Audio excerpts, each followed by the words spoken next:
Good morning, students. Myself Kamal Nath. I welcome you all in the class of English. Here, this is the second video of the revision, and we are revising whole portion this week. In the first video, I detailed so many questions from all the portion chapters, and in this second video, I am going to explain you the questions, some of the important questions from the poems. So let's see here the questions from the poems. Here, Wandering Singers. You know, this is the part of your portion. Which line tells you that the singers sing as they travel? Here the answer will be third line of first stanza. With lutes in our hands, ever singing, we roam, tells that the singers sing as they travel. Second question is there. The wandering singers have no permanent homes and families. Do they show any sadness about it? Or do they have a different notion of a family and home? Although the wandering singers do not have any permanent home or family, they do not show any sadness or regret for this. These people believe that all human beings are their family members and whole world is their home. They do not just show that this particular place, and they are not emotionally attached with any specific place, or they are not attached with any special people. That's why they think here, as they think that whole world is their home, and all the human beings are their family members, their friends. These wandering singers do not make any difference among humans or lands. So they feel a strong bond with everyone and at home everywhere, anywhere or everywhere. Other question from the same poem is, what do the wandering singers sing about? What might their listeners get from their songs in terms of knowledge and in terms of mood? The wandering singers sing about glory of old cities which were great and famous, about the laughter and beauty of women who died long ago. They sing about old battles and kings and of different happy, simple and sad things. Their song includes several contents, varieties of content. Here, as it was here, what can the listener really just learn in terms of knowledge? So in terms of knowledge, listeners can learn something of history and folklore from the wandering singers as they sing of cities, battles, women and kings of past. In terms of mood, the listeners can feel fascination, curiosity, admiration, sadness and excitement as they hear about glorious beauty of women and their happiness, battles that were bravely fought and kings who were great, but none of them exist anymore. Here another poem that you have in the portion is A Sea of Foliage.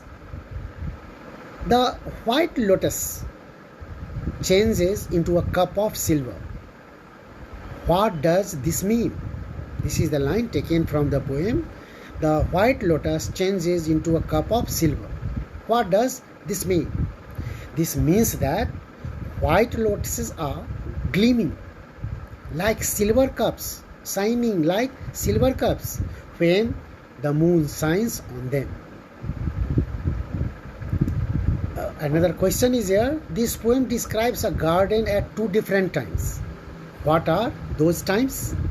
Those two different times, and how do you know? How do you know that the poetess is describing about the two times?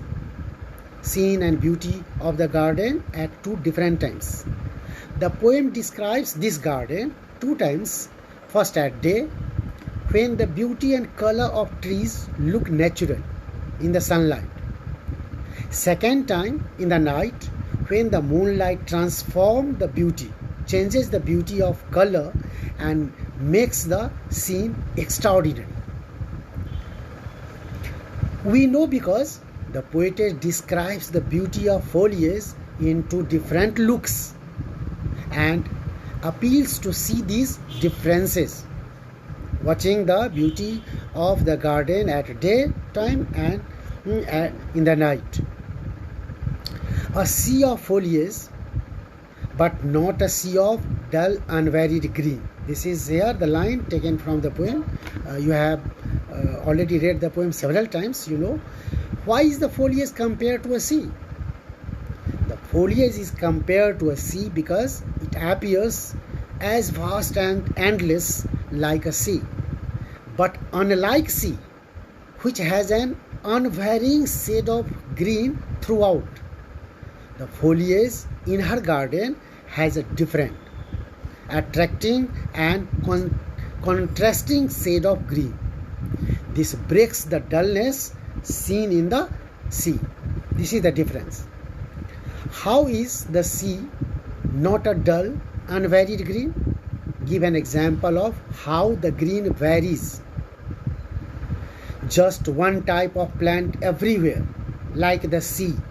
Sea has only one just color, even color of green everywhere.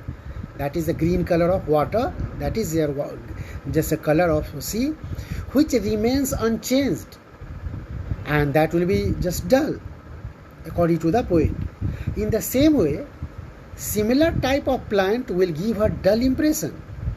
But in the poet's garden, there is a mixture of plants, colors and textures, which could be a sea of foliage around her garden.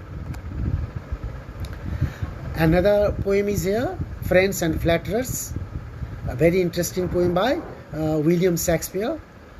How can we distinguish between a true friend and a false friend?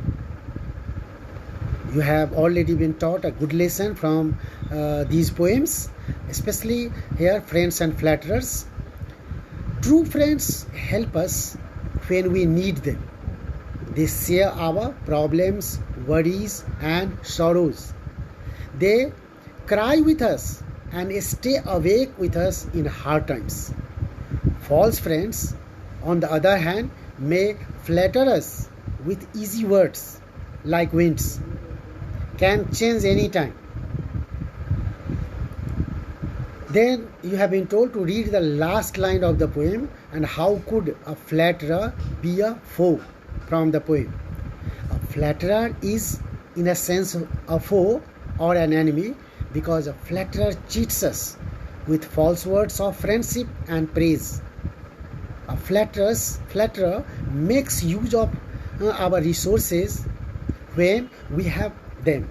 We have to give them, we have to supply them, we have to fulfill their need, but does not help us when we face a loss. This way, a flatterer betrays our trust and can set us up for shocks or disappointments. In this way, the poet is making us alarm, making us aware from a true friend and from a flatterer, that is foe, our foe. Words are easy like the wind. The line from the poem is here, words are easy and like the wind. Whose words are being referred to? In what sense are they easy? The words of flatterers are being referred to here. Their words are easy, which can change and move like the wind in any direction. These words are easy in the sense that they are spoken easily and freely without attaching too much meaning or sincerity to them. That's why these words are easy. They can change as easily as the wind or disappear when the flatterer does not need the person anymore. which two of these words have meaning similar to flatter and which two refer to the opposite of that, like condemn, charm, fawn, criticize. The words charm and fawn have similar meaning to flatter, charm and fawn, and so rest of the word, that is condemn and criticize, are just opposite in the meaning of that. So these were some of the questions from the poems, and there are many more questions that we no doubt share with you, we discuss in the class. So thank you students. Do learn this here all sincerely, write down in your copy and learn them and practice well. Thank you students being with me.